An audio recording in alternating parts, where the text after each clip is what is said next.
Today is my first day of teaching. Though I am nervous, I am also very excited about showing my students the wonders of English. I plan on teaching my kids in a more hands-on manner. I'm going to have them do projects and activities that get them outside of the boring classroom setting. I want my students to know that English isn't just confined to the classroom.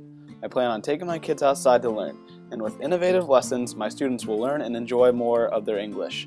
This way the work won't seem so tedious. I'd also like to show my students that there is more to literature than meets the eye. I want them to see that literature can be quite fun and interesting.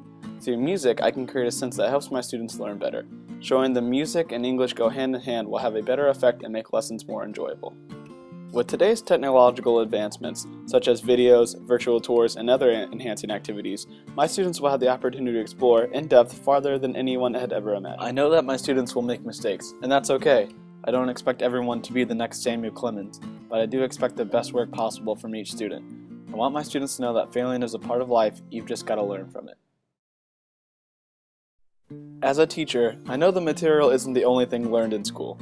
I will have my students work in groups in order to sharpen their group dynamics and social skills to an obvious degree. Having my students act out roles can give them a different perspective on the reading. Certain stories, with a modern twist, can help my students better relate to the material.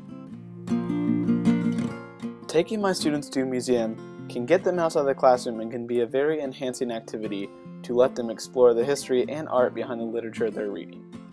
I plan on having parent day so that each kid can show off their hard work. This gives the student the chance to be proud of their accomplishments and show them off to their parents and their loved ones. Lastly, I want my students to not only know the material, but learn life lessons as well.